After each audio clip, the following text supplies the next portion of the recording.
Fíjense, uno de los errores más graves que se pueden cometer al enfrentar a un enemigo poderoso es subestimarlo y hacerle una pequeña guerra. Ese es un grave error táctico. Cuando se lucha contra un enemigo astuto, nosotros no podemos correr riesgos y pelear a la ligera. Debemos hacer un uso inteligente de todos los recursos que tenemos a la mano y luchar con coraje. Tomando en cuenta que la Escritura, la palabra de Dios, nos enseña que nosotros los cristianos estamos librando una guerra espiritual de enormes proporciones contra un enemigo astuto y cruel, yo creo que el error más grave que podemos cometer en nuestra vida cristiana es subestimar a ese enemigo y, lo que es peor, hermanos, ignorarlo. El ministro puritano William Gurnall, en su obra El cristiano en su completa armadura, nos dice que esta es una guerra tan sangrienta que la más cruel que jamás haya sido peleada por los hombres vendría a ser un deporte o un juego de niños. Y añade algo más. El escenario donde esta guerra es peleada es el alma de cada hombre y no hay neutrales aquí.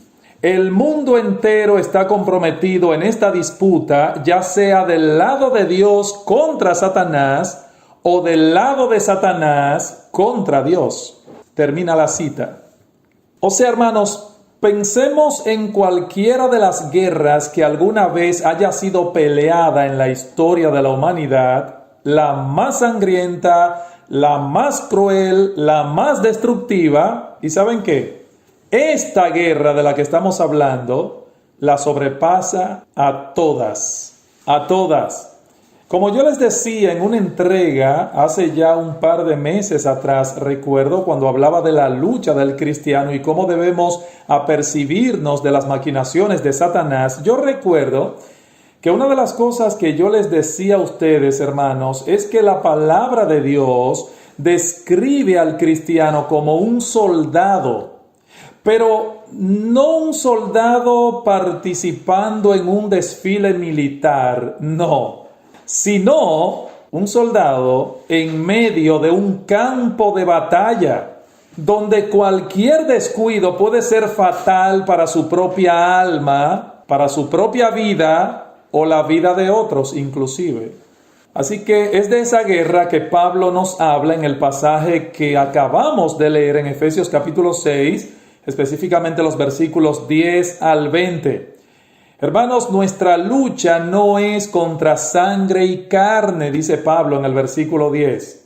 El enemigo es espiritual y por lo tanto, las armas que debemos usar en esta guerra deben ser espirituales también.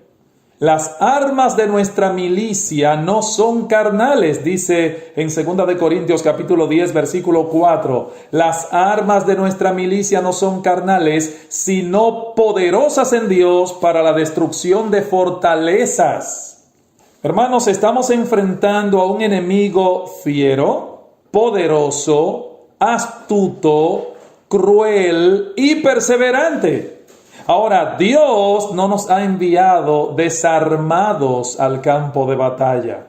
No nos ha enviado desnudos. Él ha puesto a nuestra disposición, hermanos, su poder omnipotente y nos ha provisto una armadura completa que debemos ponernos pieza por pieza. Escúchame bien, pieza por pieza para defendernos, para avanzar y para seguir conquistando terreno. Así que es de esa armadura que vamos a estar hablando a partir de hoy. Quizás en algunas 3 entregas voy a desempacar esa porción de Efesios capítulo 6, versículos 11 y 13 al 17. Quiero que noten, hermanos, que nuestro pasaje contiene 2 elementos principales. Hay una exhortación en el versículo 14 y una instrucción que abarca todo el resto del pasaje. Así que, como un capitán delante de su tropa, el apóstol Pablo exhorta a los creyentes a permanecer firmes. Versículo 14, estad pues firmes. Y luego entonces los instruye para que sepan cómo pueden mantenerse firmes en medio de la batalla que libran día a día contra el enemigo de Dios y sus almas. Veamos en primer lugar brevemente la exhortación, porque quiero entrar hoy a ver, aunque sea la primera pieza de la armadura, si me da tiempo. La exhortación, versículo 14, dice el texto, estad pues firmes. Noten lo que dice Pablo, estad pues firmes.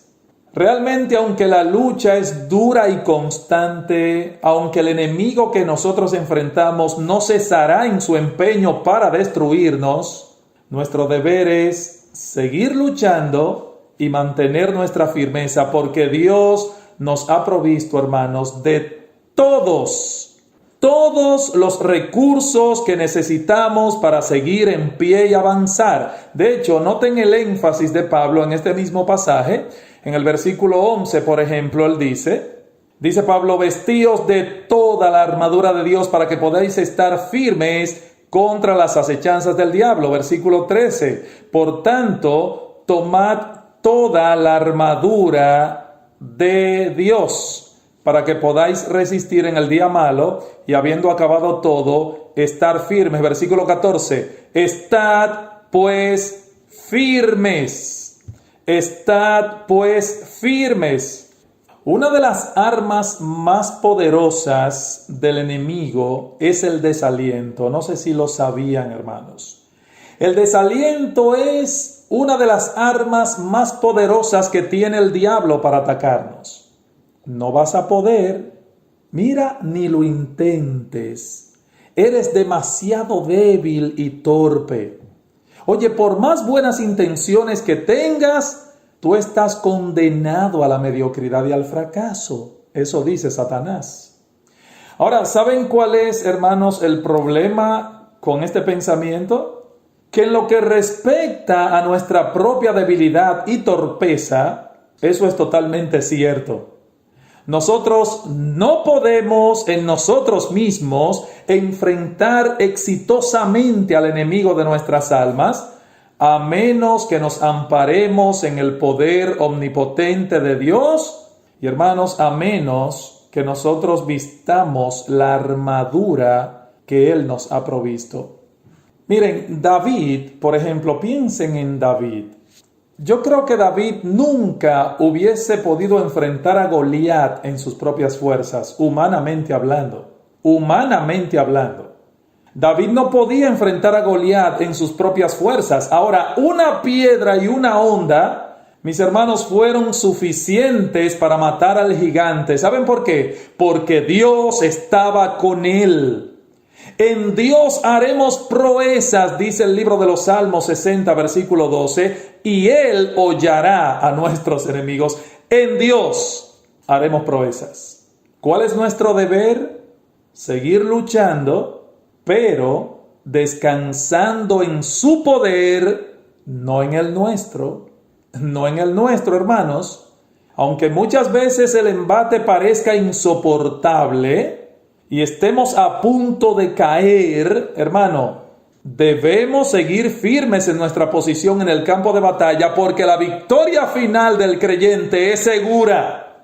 Segura. Somos más que vencedores por medio de aquel que nos amó, dice Romanos capítulo 8, versículo 37. Por eso la Biblia insiste una y otra vez, en que seamos fuertes y valientes, hermanos. En que mantengamos nuestra firmeza a toda costa y peleemos con coraje. La Biblia insiste en eso. Ay, pastor, usted no sabe la lucha que yo tengo todos los días con mi pecado. No bien acabo de salir de una tentación y por donde menos espero me sale otra, pastor. O la misma que tuve que enfrentar ayer. ¿Cómo voy a poder mantener mi firmeza? Bueno, eso es precisamente lo que el apóstol Pablo pasa a explicarnos ya en el resto de este pasaje de Efesios capítulo 6, donde me estoy basando. En los versículos que siguen, Ahí encontramos, hermanos, esto es maravilloso, una serie de participios que nos explican cómo llevar a cabo esa exhortación que él acaba de dar en el versículo 14.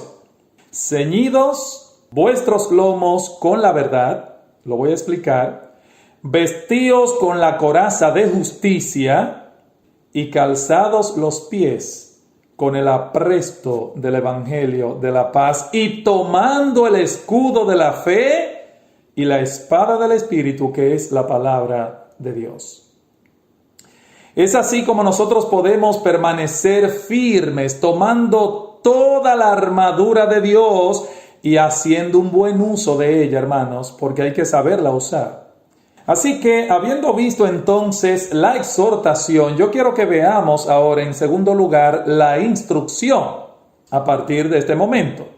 La instrucción, versículo 14. Primero, debemos ceñir nuestros lomos con la verdad, dice Pablo. Debemos ceñir nuestros lomos con la verdad. ¿Saben que el vestido que utilizaban los soldados en los días de Pablo, ella consistía más bien en una túnica que se ceñía al cuerpo con un cinturón de cuero? Ese cinturón era imprescindible para que el vestido no se convirtiera en un estorbo tanto para caminar como para correr, como para luchar también. Así que ajustarse el vestido con el cinturón le daba la idea de estar preparado para la acción. Es como cuando nosotros decimos hoy a una persona que debe apretarse los pantalones. Ponte en guardia, prepárate para enfrentar lo que viene. Apriétate bien el cinturón, esa es la idea. Apriétate los pantalones. Bueno, nosotros los cristianos debemos estar preparados todo el tiempo, hermanos, con el vestido recogido, listo para la acción. Y el cinturón que deben usar para hacer eso es la verdad. La verdad. ¿Y esto qué significa, pastor? Ceñir vuestros lomos con la verdad. Bueno, ceñir nuestros lomos con la verdad no es otra cosa que renovar nuestra mente con la verdad de Dios revelada en su palabra. Eso es, hermanos, renovar nuestras mentes con la verdad de Dios revelada en su palabra. Porque recuerden, hermanos, que es la verdad de Dios que nosotros encontramos en las Escrituras, es la verdad de Dios atesorada en nuestros corazones, lo que nos va a permitir ser veraces y genuinos. De hecho, si nosotros comparamos lo que Pablo está diciendo con lo que Pedro, el apóstol Pedro, dice en 1 de Pedro 1:13, donde Pedro dice que debemos ceñir los lomos de nuestro entendimiento, vamos a darnos cuenta que si comparamos lo que dice Pedro y lo que dice Pablo, vamos a ver que la palabra lomo allí puede referirse en forma figurada a nuestro entendimiento. Por eso es que Pedro dice más bien, ceñid los lomos de vuestro entendimiento. Así que Pedro exhorta eso específicamente. Y me interesa que alguien ha traducido este texto como diciendo: preparen su mente para pensar. Esa es la idea. Preparen la mente para pensar.